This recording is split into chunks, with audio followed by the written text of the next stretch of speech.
all health and safety protocols and building rules must be adhered to. Failure to adhere to these rules and requirements may result in your removal from this room. We appreciate your cooperation with these requirements in the interest of everyone's health and safety. Public comment will be taken both in person and remotely by video or call-in for each item on the agenda.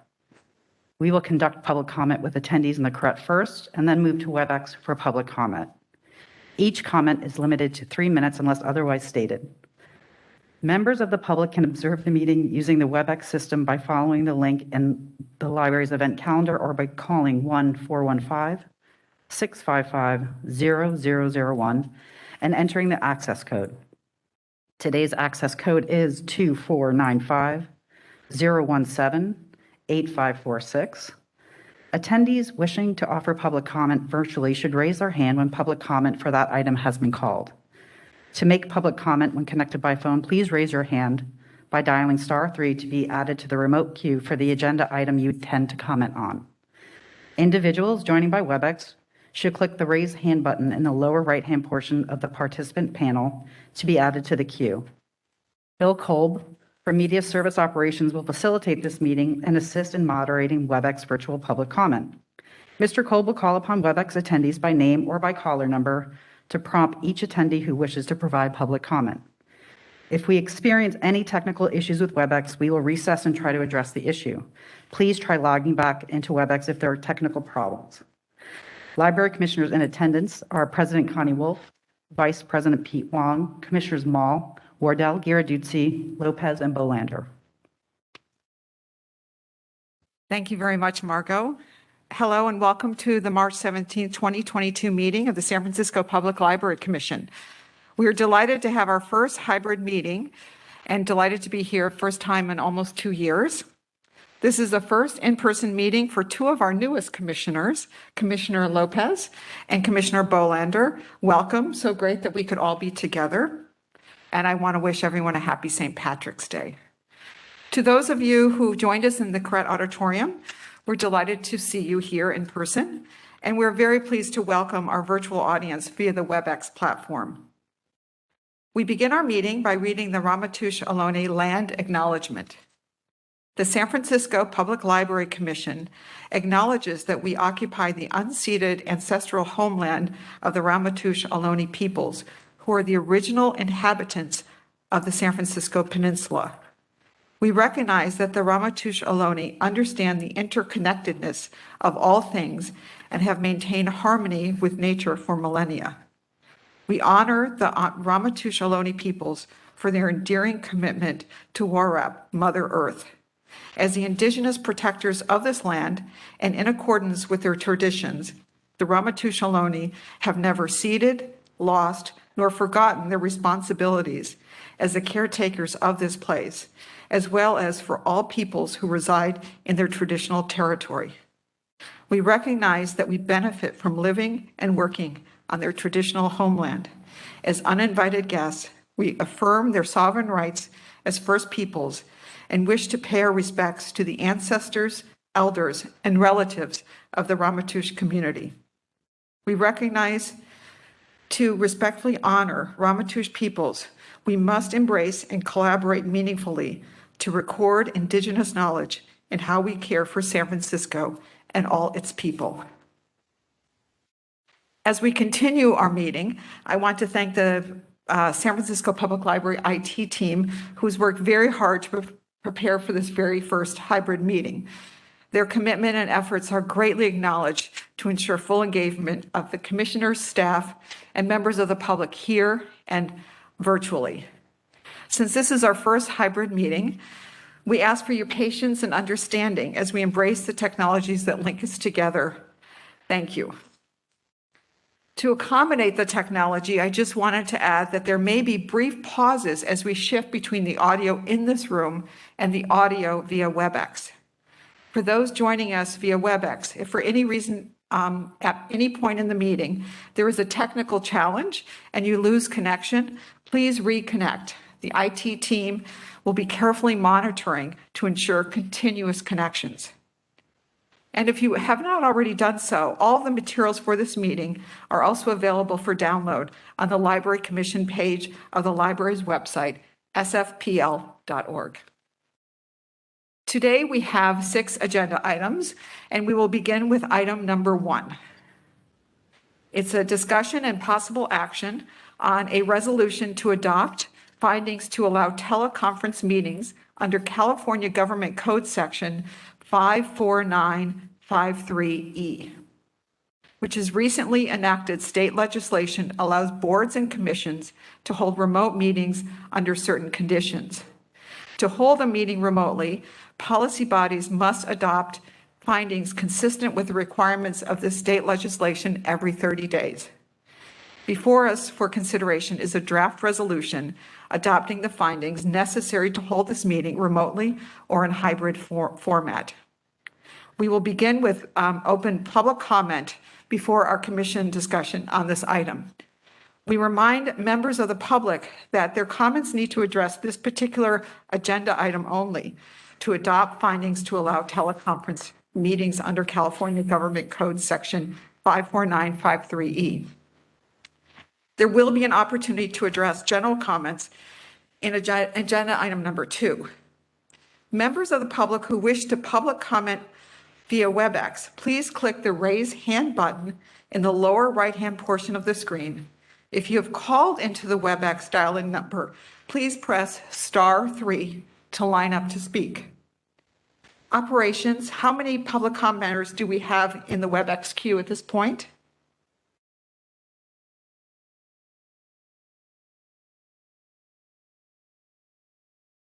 At this time, we don't have any commenters in the WebEx queue. Thank you. We will begin with public comment from members of the public present here in the Correct Auditorium, and then we'll move to public comment from members listening or observing via WebEx. Members of the public who wish to provide public comment, it is now open. As a reminder, please limit your public comment to this specific agenda item. Thank you very much. And of course, stop the hate, stop the ignorance. Don't give money to the Friends and Foundation. Don't accept money from the Foundation. And I also want to remind you that my comments are not circumscribed by your understanding of relevance or your ability to understand what I have to say. This is not the main reason I've come to this meeting, but I was very shocked to see this irrelevant and therefore misleading resolution on your agenda. The requirements set forth by your mayor in her resolution completely makes moot and supersedes any state requirements. The actual resolution title says resolution making findings to allow teleconference meetings under California Code Section 54953E. And of course, that's nonsense. You have to follow what the mayor has instructed you to say. You cannot allow teleconferencing meetings by following the state law when the mayor's resolution supersedes it. So the very fact that you have this on your agenda means that you don't understand the mutually exclusive nature of the mayor's resolution and the state law. Thank you very much. Thank you. Any other further public comment in the Correct Auditorium? Yes, good afternoon. This is Peter Warfield behind mask and Executive Director of Library Users Association, Library Users 2004 at yahoo.com. And also we can be reached at Library Users Association, P.O. Box 170544, San Francisco, California, 94117-0544. And that's particularly for those who want to keep confidentiality, which they may not be able to get online. So first of all, it's nice to see a full house. City attorney, city librarian, all the commissioners. After more than 2 years, I believe since the last meeting of the Library Commission in February of 2020.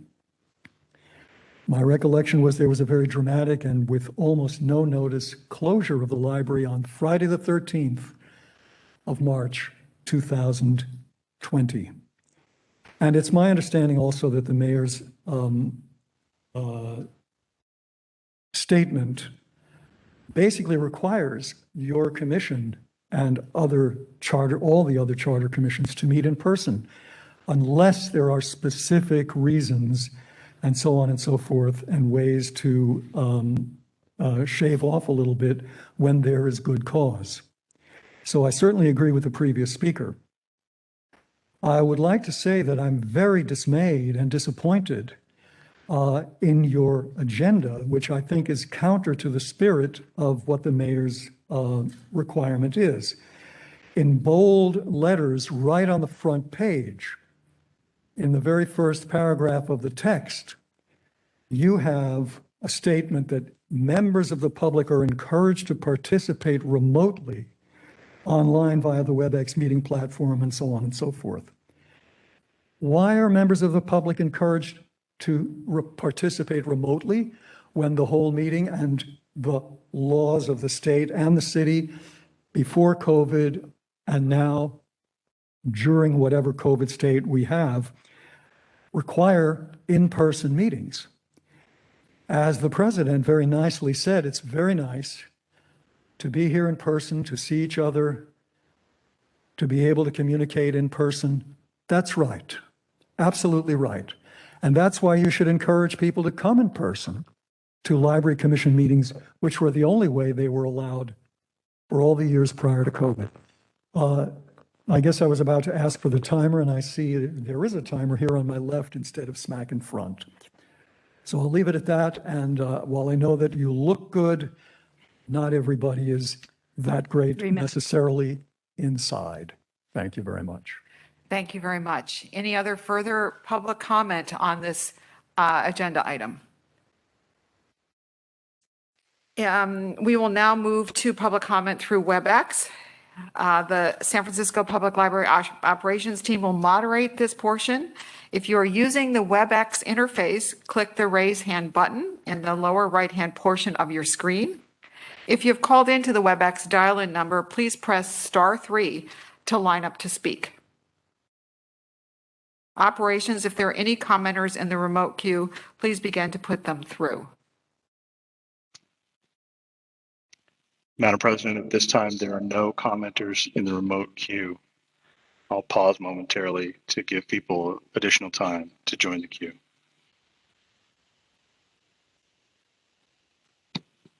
Madam President, there are still no remote commenters. Thank you. Hearing no further requests for comment, public comment is now closed on this agenda item, and we now move to commission discussion on item number 1.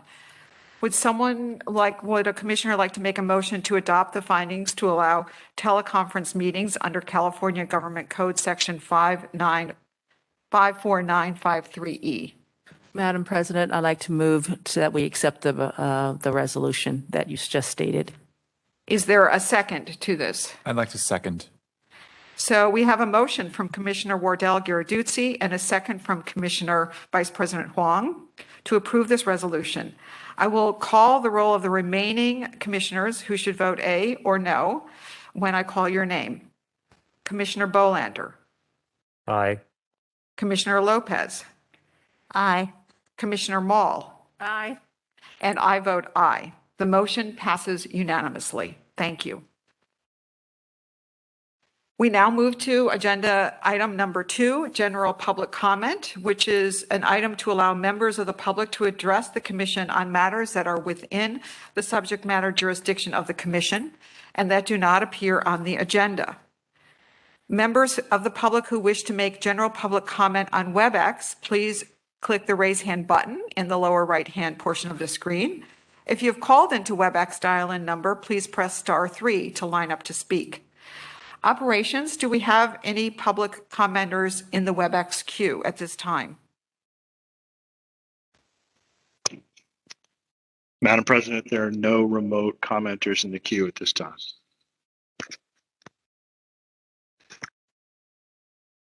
Thank you. We will begin with public comment from members of the public present here in Corrett Auditorium and then move to our WebEx platform. Public comment is now open. Yes, of course, stop the hate, stop the ignorance, don't give money to the Friends and Foundation, don't accept money from the foundation. I hope you've been told that in the old days, we used to adjourn this meeting in honor of both former library commissioners and significant people who've contributed to the community. I'd like to ask for such a memorial for Dr. Ray Richardson.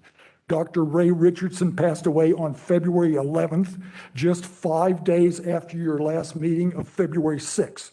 She was a library commissioner from May of 1976 to September of 1988, so 12 and a half years. She graduated from the Tuskegee Institute and earned her PhD from the University of California at Berkeley. She was the chair of the Black Studies Department of San Francisco State University for very close to 2 decades and was the first to be honored with the Professor Emeritus when she left that program. She opened with her husband of 58 years, a bookstore called Marcus Books in 1960, which is considered to have been made a substantial contribution to the Black community. It is also referred to as the oldest Black bookstore in the United States. I'm not sure if that's true or not. She has received really too many recommendations and awards to mention.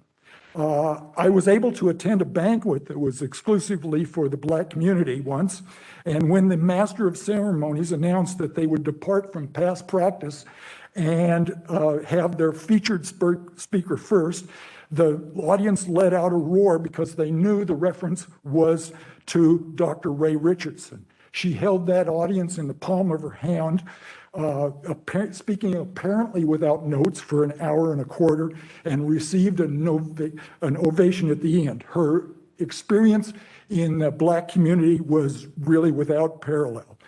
I sent her a letter of appreciation when she retired from the Library Commission, and when I bumped into her at the Board of Supervisors once, she told me how much she appreciated my letter and how much it had meant to her. A gratifying compliment for me.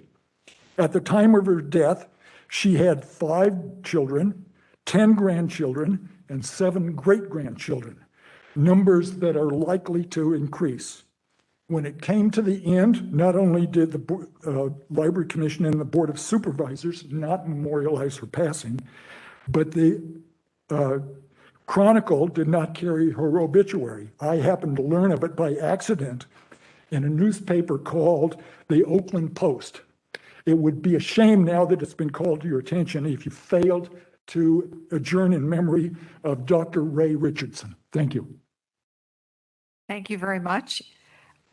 Any other further public comment?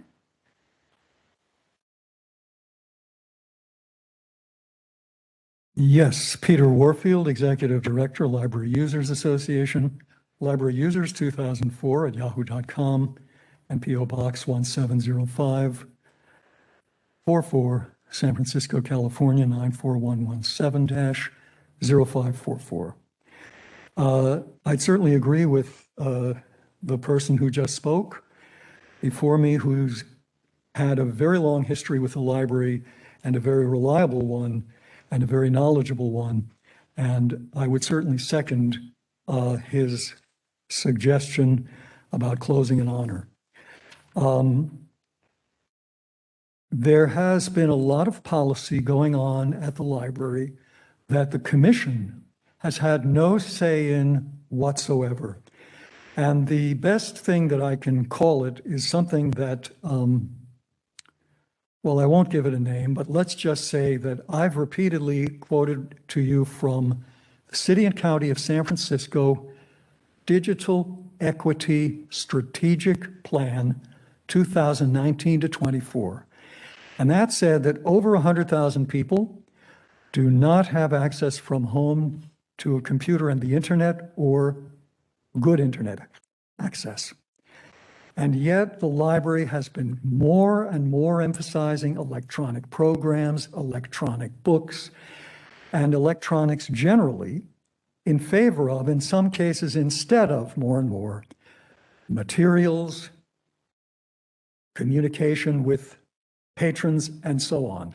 We've talked to you about the time when the library tried to cut out letter communications with patrons with regard to materials that were now available that they had reserved with respect to overdue materials.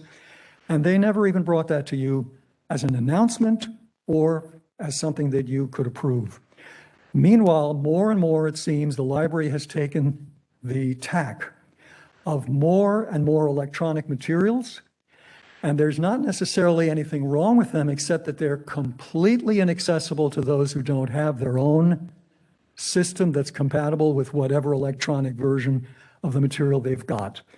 The library, unfortunately, gives no opportunity for its patrons to come to the library and look at a book on Kindle or any of the other, almost any of the other. There's one that streams from the library website, so it may be possible to look at a book that way on a library computer. But most of the electronic formats do not have access, and there's no reason why somebody's 2-hour, possibly 1-hour limit on the computer should have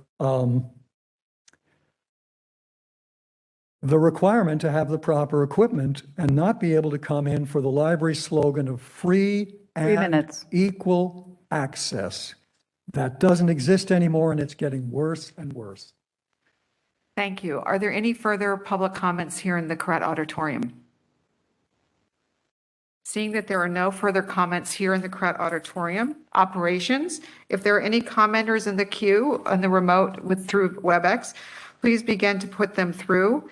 For WebEx user, you can use the WebEx interface.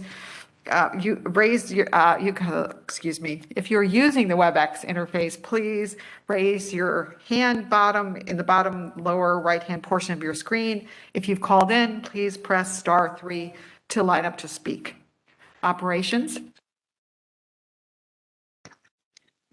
Madam President, there are no remote commenters at this time. I can pause for a moment to allow additional commenters to join the queue.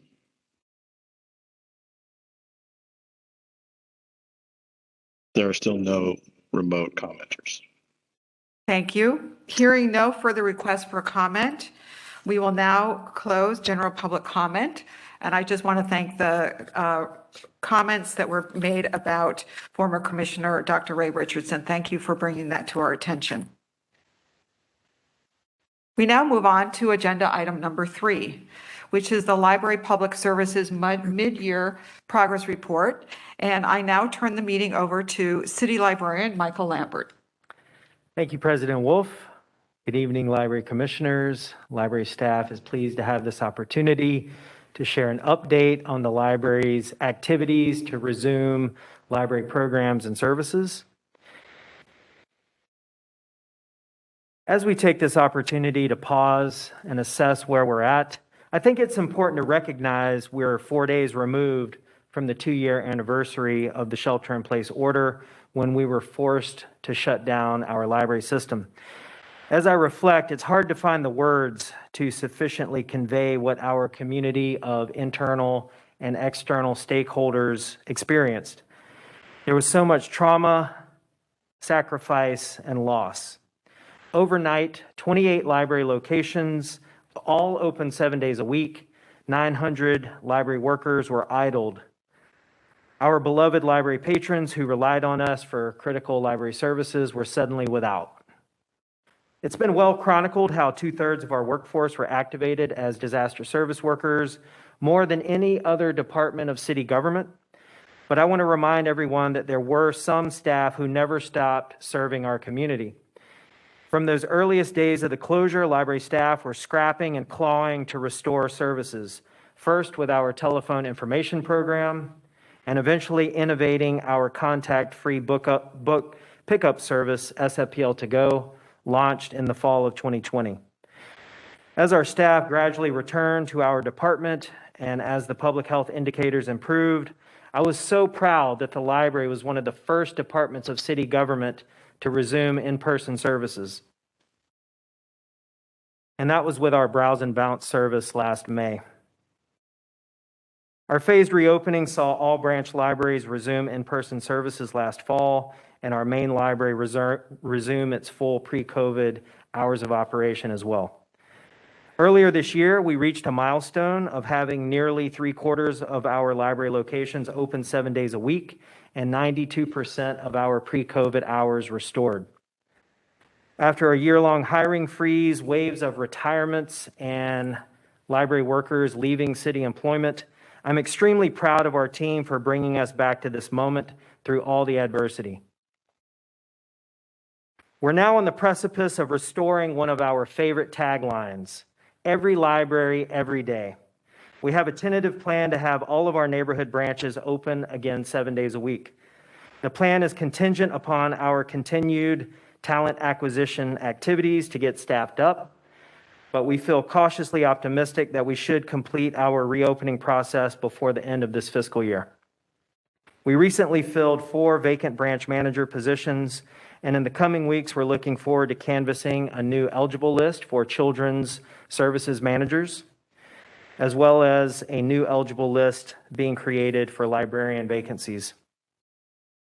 In April, we're looking forward to resuming weekend service at the historic Golden Gate Valley Branch Library and restoring Sundays and Mondays to Portola's hours of operation. In May, we are looking forward to restoring Sundays and Mondays at Excelsior and Noe Valley and weekend service at Visitation Valley Branch. And last but not least, we're looking forward to restoring weekend service to Ingleside and Sunday and Mondays at Glen Park.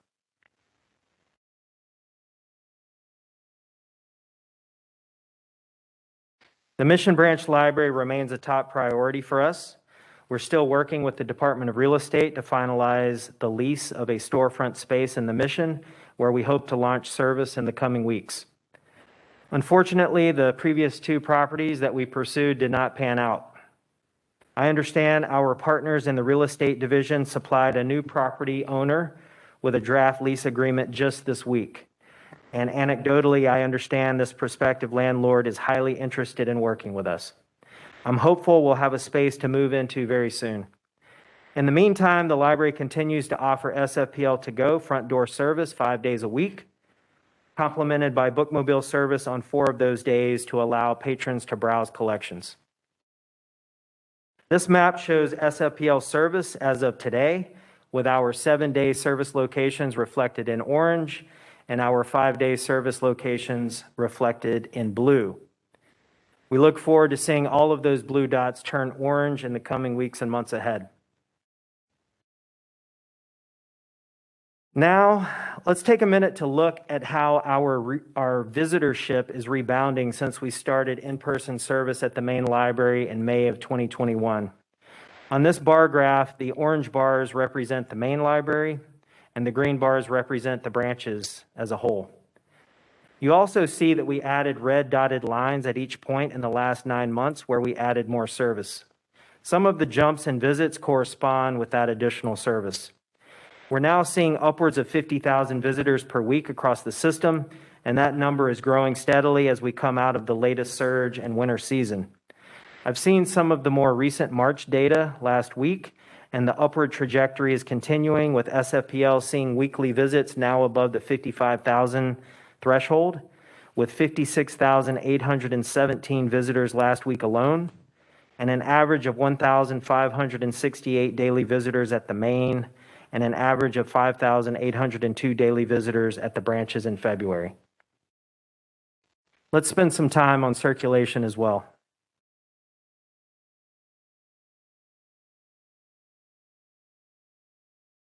This view of circulation dates back to the last quarter of 2019, so about 6 months prior to the start of the pandemic. Our physical circulation is represented by the brown color, and our digital circulation is represented by the blue color. The percentages show the monthly share of each type of material circulating. As you can see, we dropped to nearly 0 physical circulation in April of 2020 and have slowly started to recover as more of our facilities have reopened. At the far right of the graph, note that as of January 2022, we circulated approximately 1 million circulation, with 52% of that physical materials and 48% being digital. And we're expecting the physical share to continue to recover and inch up as we continue to restore hours of operation. This slide shows just physical circulation, and it's split between circulation at the main in orange and in the branches in green. You may recall that last May was a significant milestone for us when we resumed limited in-person access to the main library and 2 branches, Mission Bay and Chinatown. Again, you can see a similar uptick in the growth of physical circulation that corresponds with the growth that we've seen in visitors since we've been able to resume in-person browsing.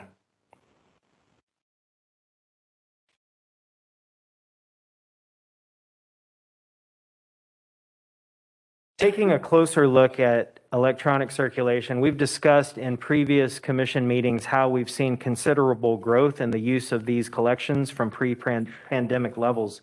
So we thought we'd show you what types of materials, what types of collections are driving that growth. As you can see in the bar chart, ebook circulation is up 33% from pre-pandemic levels. Audiobooks are up about 30% as well, and streaming video is up 69%. Digital magazine circulation is flat, and streaming music is slightly down. So the growth in popularity of digital collections is really being driven by ebooks and streaming video.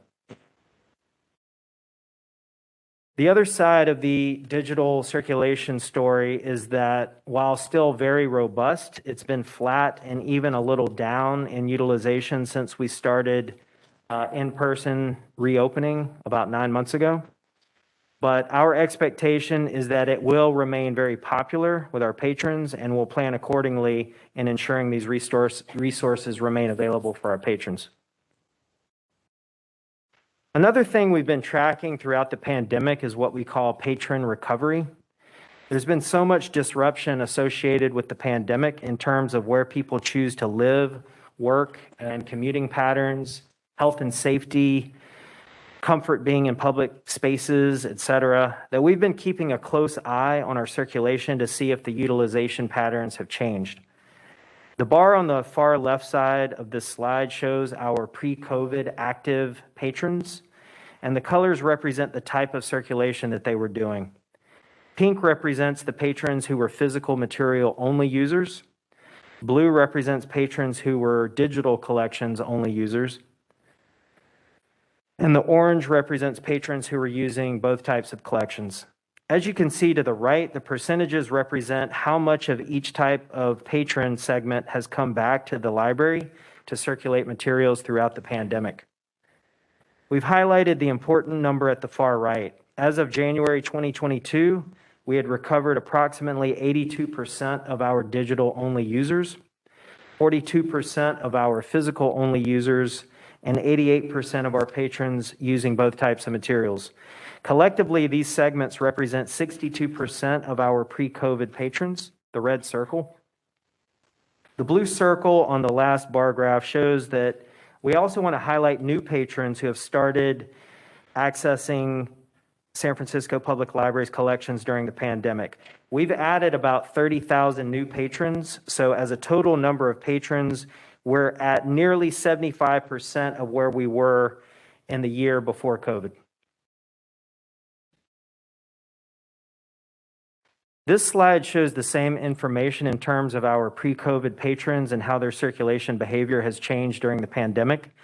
The key takeaway here is that with respect to our pre-COVID physical-only users, they're represented in the pink flows.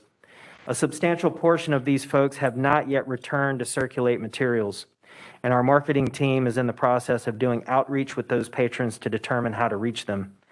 Undoubtedly, some have moved away, some may not commute into the city any longer, and some may still not yet be comfortable with visiting indoor public spaces. You can also see that a healthy portion of our physical-only users converted over to becoming digital-only users, or they're now borrowing both ways. Note the trend when that generally occurs is in one direction, from physical to digital. We have not seen significant numbers of patrons moving in the reverse. Beyond the circulation data, I also want to highlight our team's increasing efforts to restore in-person programming. Pre-COVID, our vision was to foster shared experiences for a more connected community. After the past 2 years, I strongly believe this role for the library is more important than ever. This image is from a day-long celebration of Lunar New Year that was held in the Corrette Auditorium in early February. We hosted 4 big performance groups from the community. We saw 165 attendees in the Corrette Auditorium. We saw 120 people stream the live stream. We had 300 people watch on YouTube that same day, and 650 people watched over that weekend. So this is a great example of how we're able to reach more people and accommodate more participation with the hybrid model of programming. Just this past weekend, we filled this Corrette Auditorium for a documentary screening and a panel discussion tied to our exhibit on the 6th floor, Silent Spike, following in the footsteps of Chinese railroad workers. City Attorney Chu, District 1 Supervisor Connie Chan, and our acting Chinese Consul General were in attendance, as well as Vice President Wong and Commissioner Ono, who's not here this evening. But it was gratifying to see a full house again and lots of activity happening in the main library that day. I'm so pleased to see this resurgence in our patrons visiting for library programs. Another highlight from this past month was the library's participation in the District 10, the first annual Black History Month and combined Lunar New Year celebration in Visitation Valley. Our Visitation Valley branch library staff, they tabled at the event. They signed people up for library cards. The youth and families were delighted with the button-making machine, and they even allowed the city librarian to do a story time before an engaged audience of preschoolers and school-aged children. And I can't tell you how great it felt to be back out in the community again, promoting library services. The Richmond Branch Library and the Parkside Branch celebrated Pokemon Day last month as well, and they drew scores of patrons on the west side to visit their neighborhood libraries and take part in the festivities.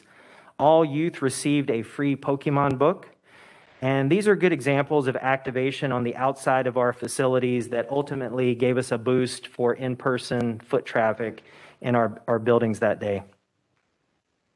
While we have offered a number of technology skill building classes in the virtual space, late last year, we started bringing back in-person programming specifically to help bridge the digital divide.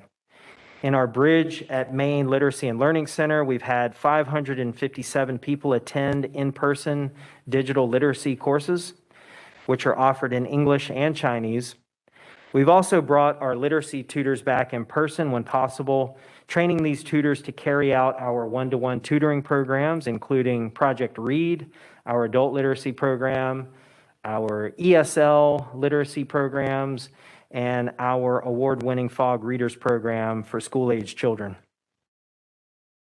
Our bookmobile service has continued to grow and resume its regular routes throughout the city, making stops at senior centers, parks, preschools, and daycare centers, plus showing up at special community events. The Swing Into Stories program was the first way we could bring back story times to our community outdoors. Thanks to our partnerships, it makes weekly stops at recreation and park department playgrounds, and they offer these story times with a strong following of families and caregivers. We continue to show strong attendance to youth and adult programming with thousands of views of our online programs, both live views and on demand.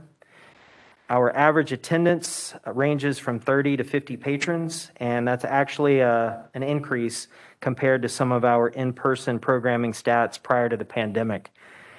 As you can see, for adults, we've also started offering some limited in-person programming at the main and select branches, and we're seeing this audience recover. As we move through the spring and summer with better weather, we're seeing more and more in-person programs being scheduled in the branches, And we expect to see more returns of patrons who love engaging with one another in person. Rest assured, we are committed to offering hybrid models for some of our biggest programs, and we don't want to lose that audience that we've built up in the virtual world.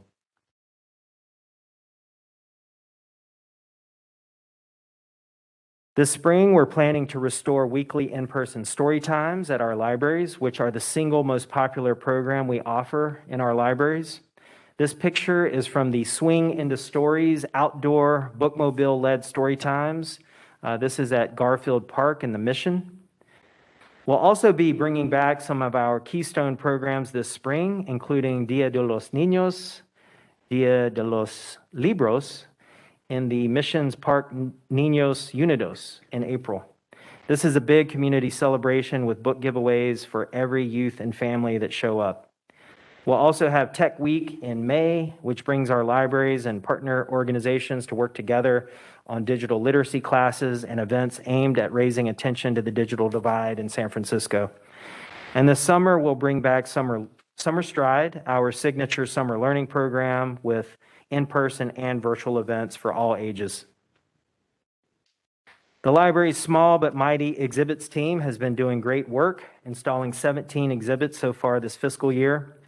Some of the notable highlights include the aforementioned Silent Spikes exhibit on the 6th floor, our Black Excellence, Black Invention exhibit on the 3rd floor in the African American Center, an Ode to Us, a celebration of Black hair, currently on exhibit at the Western Addition Branch Library, and Her Story on View, the legal history of Chinese American women, which debuts on the 3rd floor on Saturday. Starting last fall, we also resumed booking our community meeting rooms at the branches and the main so that community organizations, nonprofits, and other city and county departments have an accessible place to meet. After a slowdown due to the Omicron variant, the request for reserving community meeting rooms is growing once again. Pictured here is a wonderful talk that we had last month with author Cornel West, along with Mayor London Breed, President of the Board of Supervisors, Shaman Walton, and Dr. Cheryl Davis. This was a program led by the Human Rights Commission in partnership with the Dream Keepers Initiative. Pre-COVID, the San Francisco Public Library was the largest free provider of high-speed internet access in the community. This graph shows the recovery of patrons' utilization of our public access computers since last May in the branches. From that earliest day in the Mission Bay Branch Library last May, when we had 11 authenticated sessions at a very limited number of computers, socially distanced from one another, we're now up to 792 individual authenticated sessions on the peak day late last month. The corresponding chart shows our patrons spent up to 600 hours on our public access computers one day in late February last month. And as we continue to restore hours of operation and additional days of the week in our remaining 5-day branches, we can expect the level of utilization to continue to recover as our patrons have greater access and convenience for their visits. Our flagship main library is a big draw in the Tenderloin, and we've seen up to 450 hours in daily utilization for public access computing on the highest daily total last month. Wi-Fi utilization in the main library has been fairly steady over the past year. Our IT division even placed equipment on the Fulton Street side of the building to provide wireless connectivity to the Safe Sleeping Village. Wi-Fi connections in the branches have been on an uptick this past year, exceeding 5,000 daily connections on the busiest day in late February. Again, we can expect this utilization to continue to increase as we restore pre-COVID hours of operation in our remaining branches, currently only open 5 days a week. In closing, I've shared a lot of data with you today, but I also want to share this testimonial that recently came in. It captures the sentiment of a recent day when this patron visited. but also their sincere appreciation for what the library meant to them over the past couple of years.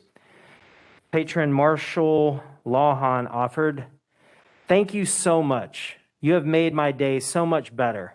I'm so lucky to have the best library in the world in my city with the best group of librarians I could ask for. I thank you for all the people you helped during these trying times. I feel you are my first responders. Without you and your staff, these past couple of years would have been so much harder. Thanks for working so hard and taking care of us." This epitomizes what our library workers are striving for each day, the transformational power of libraries. That concludes this mid-year progress report, and I'm more than happy to answer any questions you may have. Thank you very much, City Librarian Lambert. That was a wonderful presentation full of incredible data, and I know standing beside you on that were a lot of staff here at the library to make this possible. We will now be open for public comment before our commission discussion on this item. We remind members of the public that their comments need to address this particular agenda item only. For those of you who wish to join us via the WebEx platform, please click the raise hand button in the lower right-hand portion of your screen. And if you've called into the WebEx dial number, please press *3 to line up to speak. Operations, do we have any public commenters in the WebEx queue at this point? Madam President, there are no remote commenters at this time. We will now begin with public comment from members here present in the Corrett Auditorium and then move to the WebEx platform. Public comment begins now. Thank you very much, Commissioners. And of course, stop the hate, stop the ignorance. Don't give money to the Friends and Foundation. Don't accept money from the Friends and Foundation. And I want to remind you again that my comments are not circumscribed by whatever definition you might apply to the term relevance. This has been a very informative, I would say instructive meeting so far. I was prepared to tell you that you've all been trained to never acknowledge or respond to public comment in any form. I find that in violation of that, the president acknowledged my comments about requesting a in memoriam. It didn't kill her, did it? You know, in fact, maybe it's the exception that proves the rule, but I would submit that it might become a future practice. I also note, you saw something very instructive. Nobody laughed at me while I was talking in either public comment. And that underlines the fact that you've got to be trained to laugh at me while I'm talking. There's too many commissioners here who don't remember me, so that you can't laugh all together at once.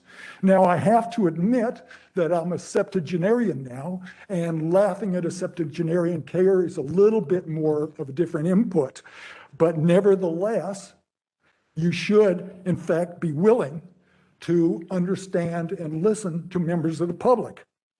You are ahead of an organization of research professionals. You could have your staff tell you when former library commissioners pass away. Why don't you do that?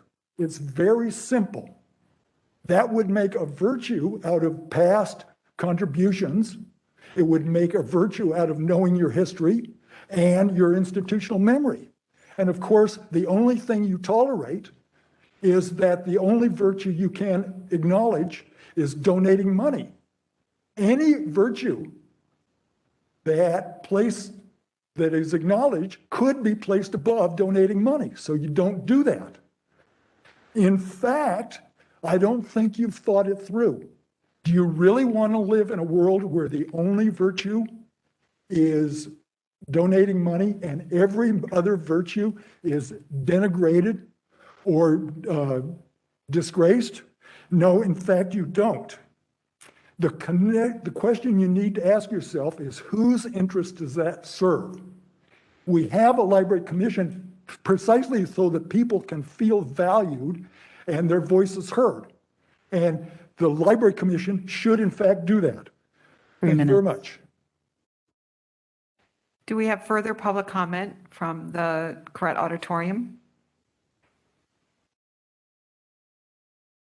Yes, Peter Warfield, Executive Director, Library Users Association. We're independent of the library and any library sales folks. We're not selling anything to the library. Library users, 2004 at yahoo.com. Also at P.O. Box 170544, San Francisco, California, 94117-0544. So let me say that I'm glad we have this report, but I'm dismayed by, as far as I'm concerned, a complete failure to acknowledge the deficits and the shortcomings that basically are what represents library service at this time. And it fails to talk about what the goals might be and how there might be a path to get there. So, for example, we've got tons of numbers thrown at us, but what do they mean? Is there any, for example, comparison with pre-COVID numbers? Well, I figured with the 50,000 circulation a week, which is so wonderful, it's about half what the circulation was prior to COVID. So where is the plan to get back to what we've had before? We hear about every library open in the future. I think, sadly, it's very slow progress, considering what a wealthy library we are, well-funded library we are, and how other libraries have recovered. But in any case, what's not mentioned is that it's a distressed service. It's a service that's degraded from prior to COVID. And that is that basically every branch has had the last hour from 8 to 9 chopped off of its open hours.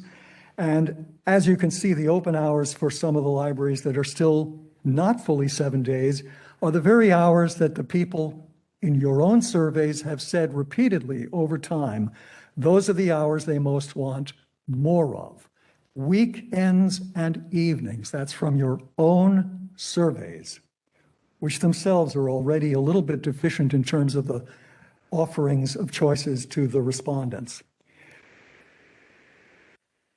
Mission Branch doesn't have a single evening hour, not a single evening minute. 5:30 is the latest that they're open. That has been closed for a long time, and we hear promises, promises, promises. We haven't even heard what the current book count is there, what the current shelf space is, or what's planned.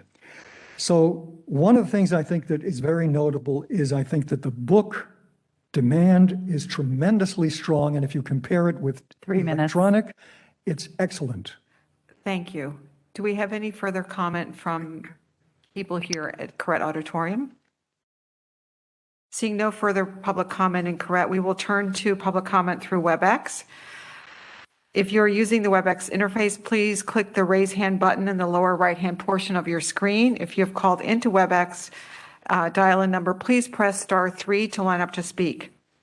Operations, if there are any commenters in the remote queue, please begin to put the commenters through. Madam President, at this time, there are no remote commenters. I'll pause momentarily to allow people to join the queue.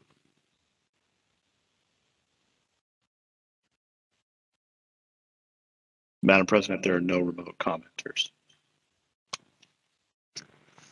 Thank you. Hearing no further requests for comment, public comment is now closed. And we will now move to the commission discussion on this item number 3, knowing that City Librarian Michael Lambert is here to answer any questions. I just want to begin by thanking you again for this very thorough and very informative report. We recognize how important metrics are to making essential decisions here at the library, directing resources, identifying areas for focus and investment, and especially recognizing how to really plan for the future. So I now open it up for discussion from the fellow commissioners and questions. Commissioner Bolander. Thank you so much, Michael. Thank you so much for this wonderful presentation and all the data in it. As everyone knows, I love data. I'm a data guy, so this really makes my heart sing. A couple of things I just wanted to comment on, and I'm not clear on. When it comes to the daily total utilization, the graphs is kind of like, yeah, it's spiky. What's the reason for the top and the bottom? Do you know that offhand? That would be the variability in different days of the week. Okay. So, for example, a Sunday has 4 or 5 hours of operation, depending on the main versus the branches. So, oftentimes that can impact the number of sessions or the amount of time patrons are able to use the computers. Okay. So, I mean, in the future, if we could get an average line, just so it's easier to look at. Sure. Thank you for the feedback. Yeah, appreciate that. Also, just wanted to just comment on just the extraordinary amount of work that's gone on at the library to bring service back. I know how difficult it is. We've seen throughout the entire economy, throughout the entire country and the world, how just insane it is to try to bring people back. And there's different levels of comfort that people have going into public spaces. And this data shows that the effort is really stellar. So I know we would love to go back to 100%. We all would. I think that's going to happen over time, but I'm very encouraged by these numbers, and I just want to really commend the staff for their not only tireless effort at the library, but also as disaster workers. That's a tough job, and I know we've had a lot of challenges with staff to just get them back working at the library. So thanks to everyone for all their effort. Just is astonishingly stellar. Can't Thank say you. enough about that. Thank you, Commissioner Bolander. Thank you, Commissioner Bolander. We're delighted you're here, and we love that you love numbers. So we appreciate your More the better. your assessment, your analysis. So thank you. Do we have other Commissioner Mall? Feels so weird to talk with this. I don't want to waste time saying exactly what you just said, Commissioner Bolander, except for the part about loving numbers. That's not my deal, but, or data, as you said. But I echo every other thing that you said. And I'd like to also echo a comment that the public made about adjourning our meetings. And I do think it's a good idea to adjourn our meetings to not only Ray Richardson, but in the future, other people who are important to the library, because it's really the people that make this library so special. And I think it's a lovely gesture that we do end our meetings in memory of someone. Duly noted. And I also appreciate the member of the public that brought it to our attention. My office was not aware of Dr. Richardson's passing, so thank you. Any other comments or questions? Commissioner Lopez. Thank you for the report. I like numbers, but in narratives, and I was going to ask if possible, to have like a short summarized narrative on the slides. I'm a words, not numbers, and it will really help when revisiting this, the presentations. And that's just a request, but I do want to acknowledge all the work that has been put on presenting this data and all the work that the library staff continuously do to provide services. I'm excited for the upcoming programming, and thank you just to give us a larger view of the usage and areas where we can, improve as well. So thank you. Thank you, Dr. Lopez. Thank you, Commissioner Lopez. Any Commissioner Wardell Garaducci? Thank you so much. This is really wonderful. And I know we're going to go into our city librarian report, which will be even more of this. I just want to make a comment that this commission has historically, for the record, have acknowledged individuals at the end, and we have a history of doing that over a number of years. And so I just do not want us to make an assertion that that is something that has not happened. Thank you. Thank you, Commissioner Wardell Garaducci, for pointing that out. Appreciate it. Vice President Huang? Yes, thank you very much. Thank you, everyone, for getting us to here. As always, every time I see the charts and the numbers, it is man, what a long journey we've been on, and it's been such a taxing situation. So I think it's taken, again, as everyone mentioned before, an immense amount of effort and energy to be here and to have these numbers on the chart, and to know that there's so much work behind every one of these data points. So again, echoing all those comments, I just have one quick question, which is on the chart that shows the patron recovery flows chart. We saw that we are struggling a little bit with the patrons who were the physical only segment of our population here. I know we're still doing work, and there's probably more to come on exactly how we get those folks back in person. But do we have any sort of initial hypotheses of what is driving this change, like what the personas look like, or segments of demographics that we're interested in? I know we don't have any firm answers, and I don't want us to suggest that in any way, but just any initial explorations would be interesting. Absolutely. Anecdotally, some of my observations would include the fact that we have not restored in-person story times, and that is the single most popular program system-wide. Just tens of thousands of youth and families used to come to the library on a monthly basis for those regular toddler times, preschool story time, family story time, pajama story time, you name it. And we've been very conservative, following the public health guidance, but we're now in a position where tomorrow the mask will come off in city facilities. We're seeing San Francisco Unified School District also lifting the mask mandates. Even for elementary school children in April, they will no longer be required to wear masks. Childcare facilities. So we're now poised to resume this programming, which I think is going to have a huge impact in foot traffic and physical circulation. Picture books are one of the largest genres and most popular circulating materials in our collection. So I do expect in the coming weeks and months ahead to restore this beloved program in our libraries. Beyond that, I think we're still transitioning from pandemic to endemic and all of the behaviors that are associated with that. We used to have a lot more utilization, particular here at the main library, but even in our branches, people that didn't necessarily live in the city and county of San Francisco, but worked in the city. And some of those folks now have the option to work remotely. So we're not benefiting from that foot traffic. I think the Civic Center itself is still coming back to life. City workers return to the office this month. So I think there's just a lot of macro forces impacting the library service model. But given the trajectory that we've been on the past year, I am encouraged by the data.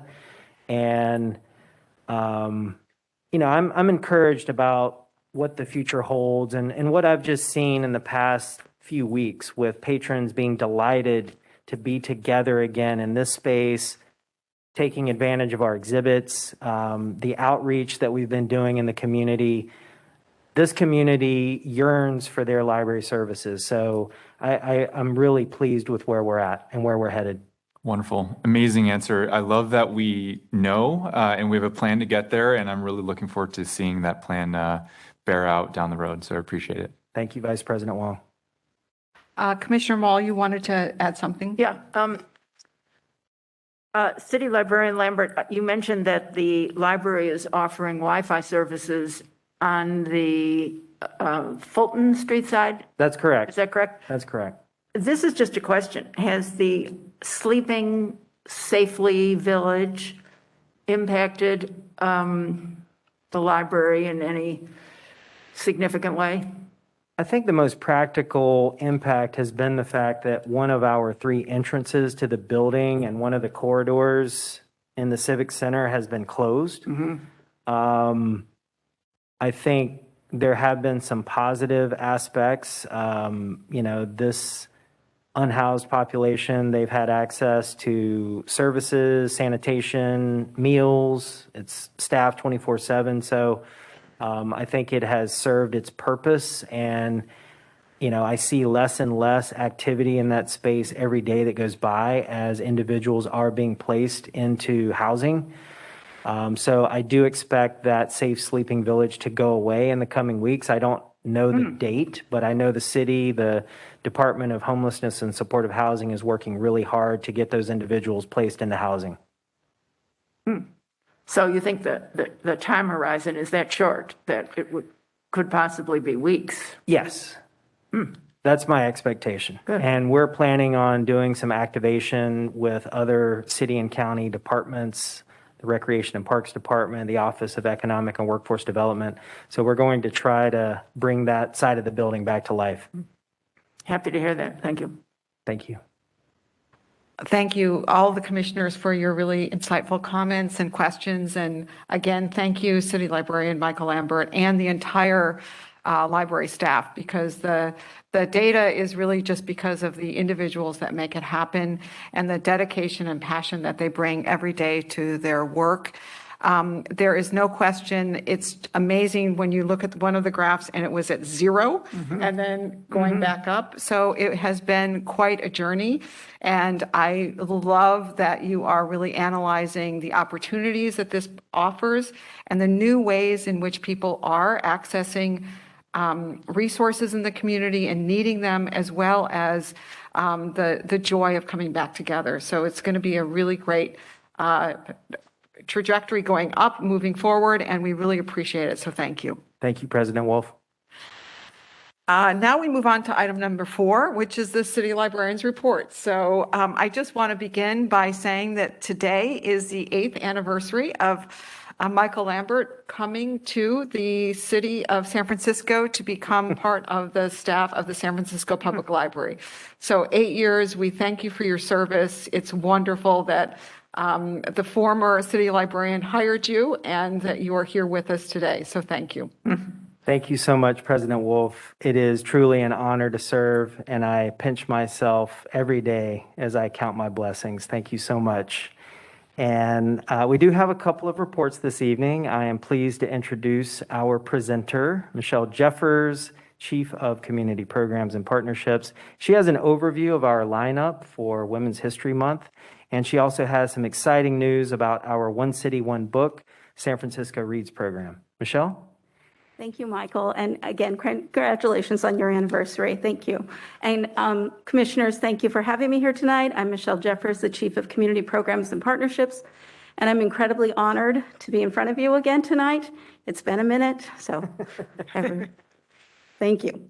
So indeed, I'm here to tell you about our library staff's work, putting together a full slate of wonderful programs, both in person and online, in honor of Women's History Month this month.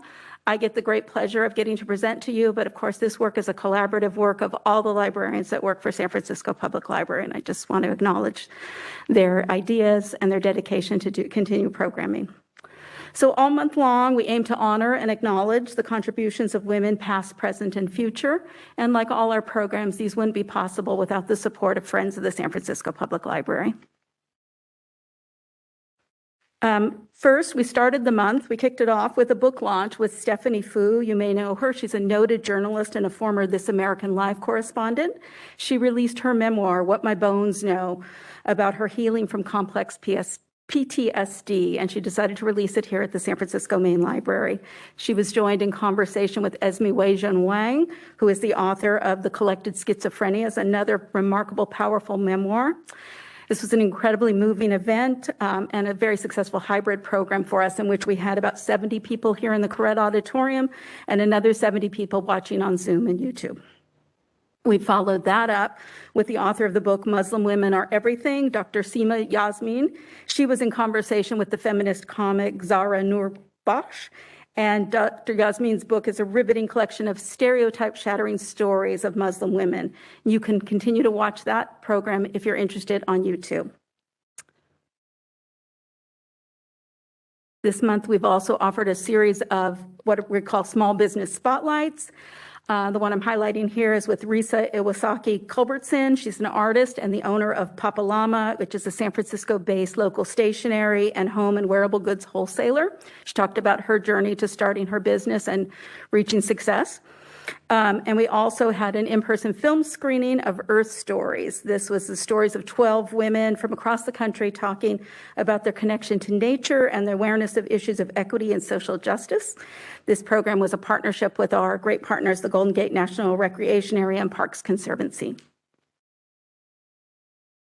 Our former poet laureate, Kim Shuck, featured an array of notable women poets for her monthly poem jam. That included her fellow poet laureate emerita, Devorah Major, joining her on the stage for this event. And then just last night, in partnership with the San Francisco History Center, we had the author Jasmine Darznik talking about her new book, The Bohemians, which tells the story of photographer Dorothea Lange and shares the history of San Francisco's famous monkey block artist colony. So a really fun read. Really interesting history of San Francisco. Later this month, still time to come to see cookbook author Michelle Polzin. She was it was also another small business spotlight. She was the owner and chef at the 20th Century Cafe in Hayes Valley, and she has launched a new dessert cookbook. So that will be very exciting. And then on the 29th, we'll feature historians Gary Fogel and Madison Cicito, and they're talking about the renowned aviator Maxine Dunlap and the history of women gliders in the San Francisco Bay Area. As with all our monthly themed programs, we always have a ton of book lists to highlight the books of the authors that come in for our panels, but also book lists of just to read more and learn more. And so I wanted to feature some of those here today and just talk about the great work of librarians of collecting those books into a list that everybody can enjoy and find reads that are similar to the reads they like. And so for this month, we had book lists of women in the culinary vanguard, we had book lists of women who changed the world for children and teens, and we had badass women memoirs and biographies. Not to forget about our children's programming, this month we highlighted an in-person conversation with authors Crystal Hawkins and Ingrid Estrada Daly, and they were joined by Dr. Cheryl Davis, the director of the Human Rights Commission, to talk about a new children's book called Soul Sisters, which is all about friendship. And interestingly enough, a few days later, we had a wonderful Career Girls panel with Dr. Selena Richards, Chloe Davis, Jamila Muhammad Ingram, and Nicole Daly, who are all Black career women and female role models, and they discussed the joys, how joy shows up in their life and the importance of nurturing and preserving their friendships. Our arts programs for children included drawing comic characters with Karen Locke, and particularly female comic characters, I should add, and learning about music and audio production for women with Nakia Wright.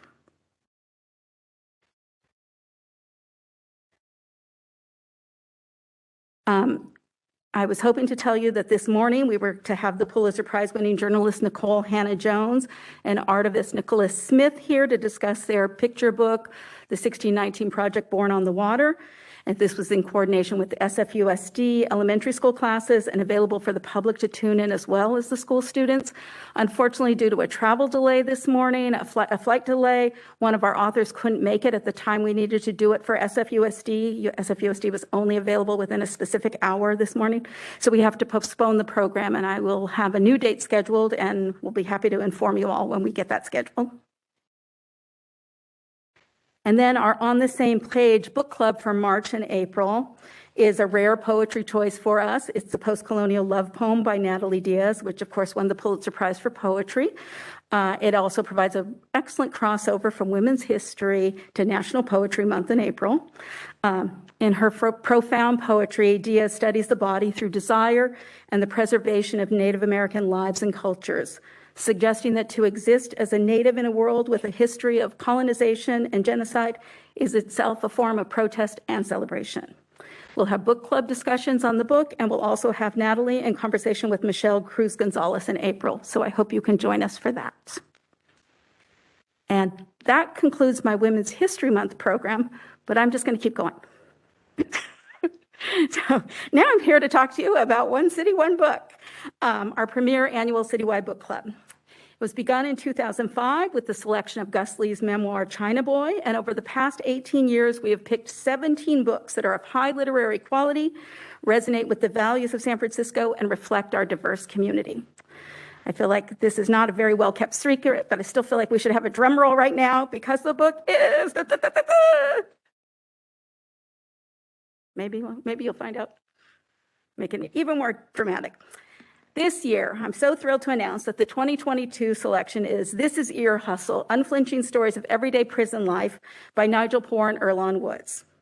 They're the creators, of course, of the Peabody Award-winning podcast, also called This Is Ear Hustle. It was started at San Quentin Prison. It's a sometimes hilarious and very often heartbreaking account of prison life as told by current and formerly incarcerated individuals. It's truly a remarkable and provocative choice for San Francisco, for this annual San Francisco Reads program. And we are anticipating some extraordinary discussions, illuminated panels, and of course the author event coming this fall. I want to highlight that the One City, One Book program is very much a partnership with a number of community members serving on the selection committee to help us select the best possible choice for the year. I want to thank those selection committee members, which include Bob Deloria of Books, Inc., some superstar librarians, Alejandro Gallegos, Anissa Malady, and Denise Schmidt, Mario Lemos from Glide SF, poet and author Michael War, and some superstar commissioners too, Commissioner Susan Mall and Commission President Connie Wolf, who are amazing readers, just like those librarians. Everyone dedicated many hours of reading this winter to pick this book. We had a long list of titles and ultimately whittled it down to this final unanimous decision for This Is Ear Hustle. And so watch this space. We'll be back before you sometime this fall to talk about the whole slate of programs for One City, One Book. And that concludes my presentation. Thank you.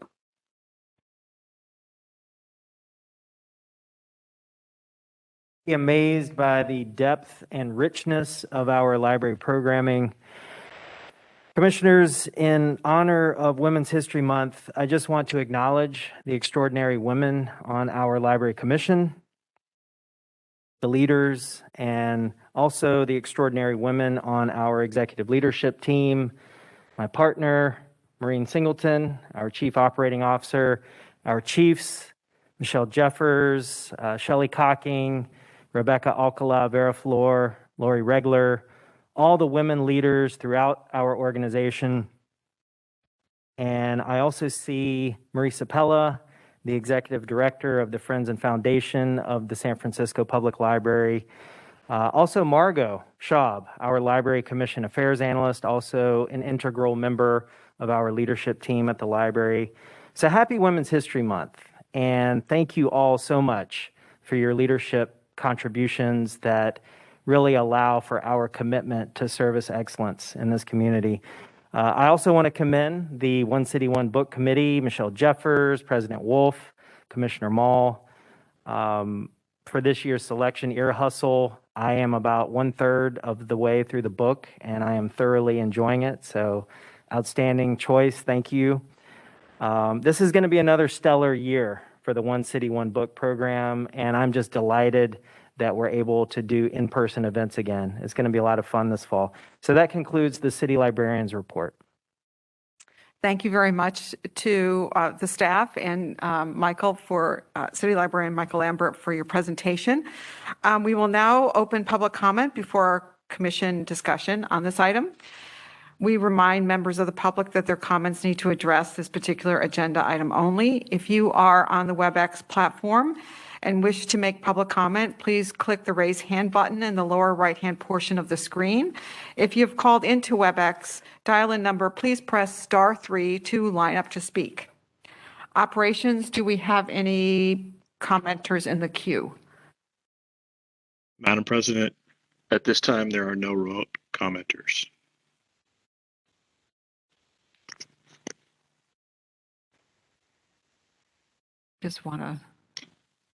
We will begin with public comment from members of the public present here in the Correct Auditorium and then move to the WebEx platform.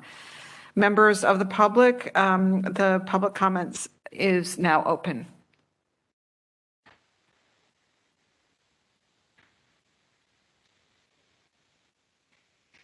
Thank you, Madam President. Is my microphone on? I guess so. Peter Warfield, Executive Director, Library Users Association, Library Users 2004 at yahoo.com, and P.O. Box 170544, San Francisco, California 94117-0544. It's always a pleasure to hear details from Michelle Jeffers, and in particular about programs that feature, dare I say the word books, although books, of course, has a larger meaning than just the print books. One of the things that concerns me a great deal, and since a year ago, when it particularly struck me, I had been going, not to all, but many of the Effie Lee Morris annual lectures. She was a wonderful San Francisco Black children's librarian. And in her honor, after she retired, there was established the annual talk, which I had tended to go to here in the Corrett Auditorium. Last year, there was no Corrett Auditorium open. And to my shock, there was no access to the program that had a noted children's author, no access to this Zoom meeting in any way indicated whatsoever at the library's website. In fact, it seemed as though library staff in charge didn't even know that Zoom permitted regular telephone access, as you do, for example, to this meeting under WebEx. There were, after I made a fuss at the Library Commission and elsewhere, there were some very limited outreach attempts. I was given the phone number to participate in that fashion. But what you're doing more and more, as you emphasize more and more electronic, and especially electronic-only programs, is that you're cutting off and abandoning the vulnerable populations, minorities, whites on top, blacks on the bottom, Latins and Asians in the middle. And I'm speaking from the appendices that were published in the City and County of San Francisco Digital Equity Strategic Plan for 2019 to 24. And the city librarian was one of the people who was listed as a participant in that project. So the demographics of people who don't have access is the vulnerable populations. $25,000 or less income, 59% only had access to the internet.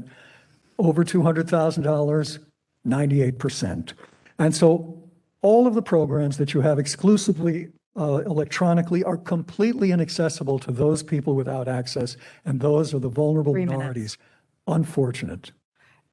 Thank you for your comment. Are there any more commenters here in Corrett Auditorium? Seeing there's no additional public comment here in the auditorium, we now move to public comment through WebEx. If you are using the WebEx interface, please click the raise hand button in the lower right-hand portion of the screen. If you've called into WebEx dial-in number, please press *3 to line up to speak. Operations, if there are any commenters in the queue, please begin to put the commenters through. Madam President, there are no remote commenters in the queue at this time. I'll pause momentarily to allow other people to join the queue.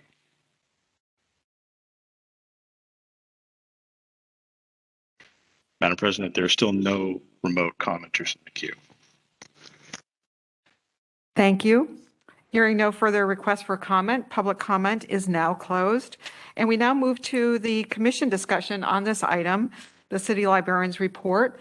I just want to begin by thanking Michael for your comments, for thanking Michelle for her presentation, and all of the staff's work to make Women's History Month so rich and vibrant and meaningful to audiences of all ages and having access at all levels through the youth programs, the book club, and so many things. And of course, I have a personal favorite of the One City, One Book announcement, and so delighted by that. But I now open this up to members of the commission. I'll begin with Commissioner Mall. I'll echo Commissioner Wolf's comments. to congratulate Michael for his 8 years, and also as a point of history that I was on the first several years, 18 years ago, of the One City, One Book, and I'm thrilled that it's continued all these years and that our staff has made it as successful as it is. And I really look forward to incredible programming this year. It's such a serious, rich topic. I'd really like to see the library have a list or a program or something of Ukrainian literature, Ukrainian authors, Ukrainian poets. I think we are remiss in not having that available to the public. I think there's a real need in the community to learn more, and I think the library could be a terrific asset. Thank you for the feedback, Commissioner, and I'm pleased to report our staff has compiled some recommended reading for various aspects of the Ukraine-Russian conflict. Where is that? It's available through our website in our online catalog. And we can promote that with our public affairs team. Thanks. Thank you. Any other commissioners' comments or questions? Seeing that there are no other comments, I just want to again thank everybody for their participation in making this presentation so illuminating. I want to encourage everyone to start reading the One City, One Book. And Madam President. I'm sorry. Oh, I'm sorry. Sorry, Commissioner Lopez. I'm a late requester. Thank you for the presentation. I would just had a question in terms of the One City, One Book. What partnerships are or what groups we will be collaborating and promoting it? I think I know you mentioned, if I'm not mistaken, San Francisco Unified, but I was just wondering if there are any other community agencies or perhaps our local universities and colleges, and just to, I think it sounds like a great book, and I want to spread, the knowledge to as many people as possible. So if you can tell us a little bit about like how, because I know that in the past, other One City, One Books have collaborated with different agencies as well. So what are the plans, especially because this is a topic that is also, controversial in many ways. So can you elaborate if possible? I can a little, but thank you for the question, Dr. Lopez. So once again, as we do every year, we always partner with SFUSD, and we give classroom sets of the books to the school so we can have students read it. And then we usually try to get the author to make 1 or 2 high school visits. So we always try to pick a book that will also resonate with high school students. We often have an event at City College, and I can see us doing that again this year. We had a meeting this week with UCSF, who was also interested in partnering with us on the book club. So we'll probably be doing that. And then we work already, thanks to our jail and reentry services unit, with a number of justice-involved communities and reentry services, and so we definitely want to bring it to there. I should have added this one little aspect, which is that the authors, Nigel and Erlon, want to make visits to every single San Francisco public library. They want to go on our Explorer Map tour, and so I'm hoping to see them out in the branches this summer. Wow, that's amazing. That's great. Thank you. Thank you. Thank you, Michelle, and thank you, Commissioner Lopez, for asking that question. Really appreciate that, because this topic touches almost everybody in this city in one way or another, and it is important that people are engaged in this. And I think it's just so fortuitous that the library received the grant from the Mellon Foundation this year about the jail reentry services and the jail library program. So it's really a really great moment to highlight what we do here, but also bring those partnerships and provide platforms and voices to everybody. I do want to just add on a personal note, I listened to the book as an audiobook, and it was fantastic. So if you have an option, I really encourage you to listen to the audio, as it is very powerful and very meaningful. Access 360 as an audiobook. Yes, it is. Get it from the library as an audiobook. I only get my audio books from the library. So thank you again for this great presentation. We are now finished with this. We'll now turn to item number 5 on the agenda, which is a discussion and possible action to approve the minutes of the Library Commission meeting of February 3rd, 2022. We will open public comment before our commission discussion on this item. Members of the public who wish to make public comment on WebEx, please be sure to click the raise hand button in the lower right-hand portion of the screen. If you have called into the WebEx dial-in number, please press *3 to line up to speak. I think we'll go right into our public comment from members of the public present here in Correct Auditorium. We are now open for public comment.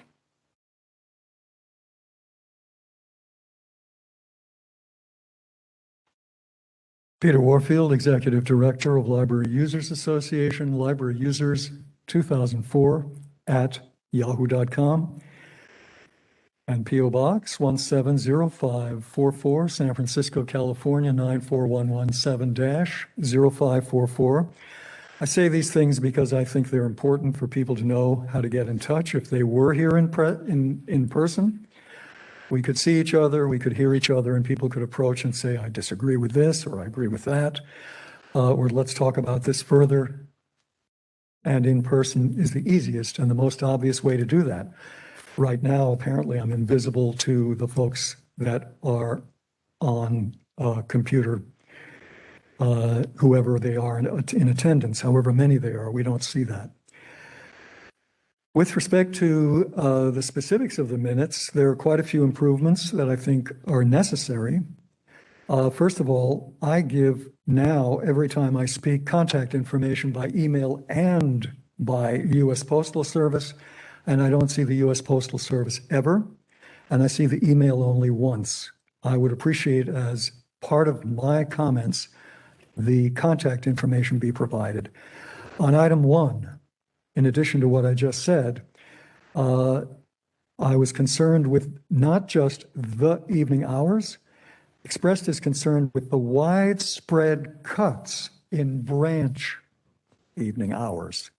It's a very specific thing. You've chopped from every branch that was open till 9, you've chopped an hour, and that makes a lot of difficulty actually for evening programs. I've talked with staff, for example, who said they try and clear out the evening program at 8 o'clock so that by 9 o'clock, everything can be in tip-top condition. What happens if you close at 8? And then with respect to item 2, where I've said, Peter Warfield concerned with repeated mentions of racial equity with a tremendously, no, I said while the growing emphasis on ebooks requires people to have their own equipment and so on and so forth. You're giving very conditional access. On item number 3, I said certain information, public comments about Mission Branch, public comments were left out what? Left out of this report. And I also concluded by saying temporary service, and there was a lack of specifics on planned and current shelf space and numbers of books. There are further incomprehensibilities in item 4, and in particular on my comment for minutes, I expressed very strong opposition to Facebook as being excluded from your minutes. Thank you. Do we have any further comments here in Correct Auditorium? Seeing no additional public comment in Correct, we will now turn to public comment through WebEx. If you're using WebEx, please click the raise hand button in the lower right-hand portion of the screen. If you have called into the WebEx number, please press *3 to speak. Operations, if there are any commenters in the remote queue, please begin to put the commenters through. Madam President, there are no remote commenters at this time. I'll pause to allow people to join the queue if they so choose. Madam President, there are no remote commenters in the queue. Thank you. Hearing no further requests for comment, public comment is now closed. And we now move to commission discussion and possible action on item number 5. Commissioners, would someone like to make a motion to approve the minutes? I move that we approve the minutes. Commissioner Mall, do we have a second? I second. Commissioner Lopez. We now have a motion from Commissioner Mall and a second from Commissioner Lopez to approve the minutes from the February 3rd, 2022 Library Commission meeting. I will call the roll of the remaining commissioners who should vote A or no when I call your name. Vice President Huang. Aye. Commissioner Bolander. Aye. Commissioner Wardell Giarduzzi. Aye. And I vote aye as well. The motion passes unanimously. We now turn to our final agenda item, adjournment. We will begin with public comment. And we ask members of the public who are on WebEx to click the raise hand button in the lower right-hand portion of the screen. If you have called into the WebEx number, please press *3 to line up to speak. We will begin with public comment here from members in the Correct Auditorium. Public comment is now open.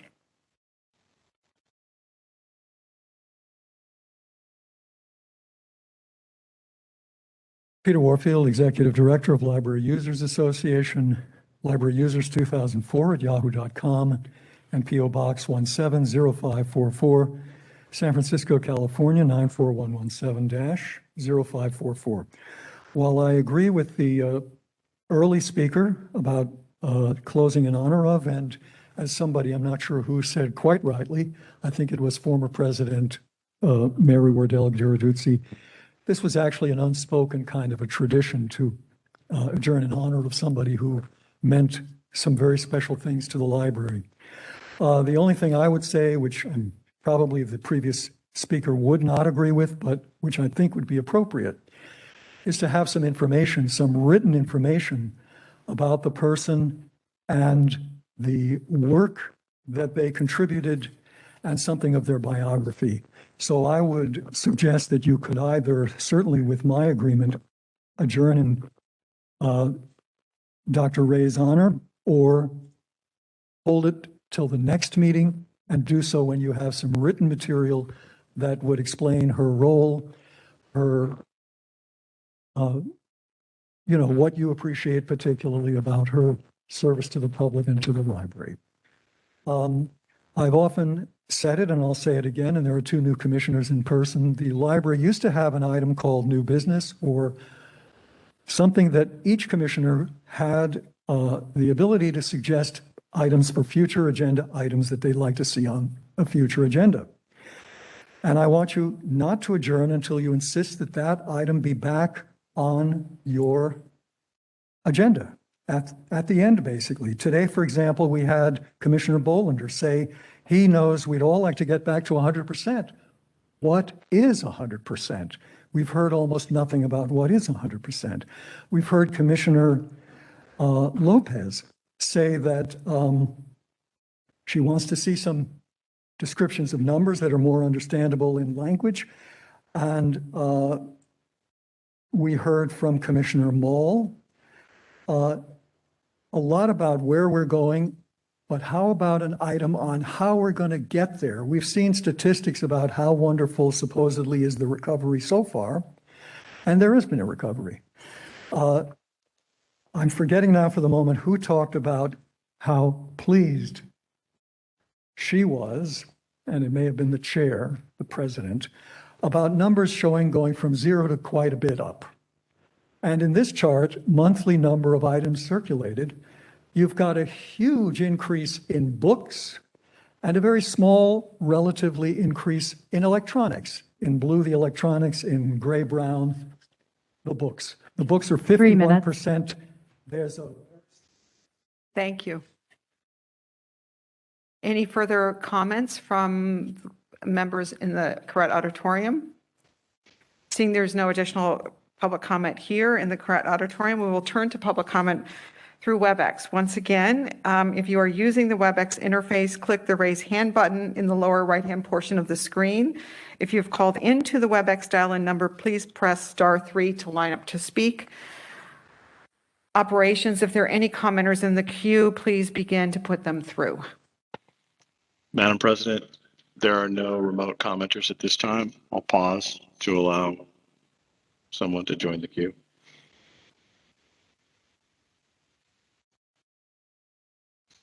Madam President, there are no remote commenters in the queue.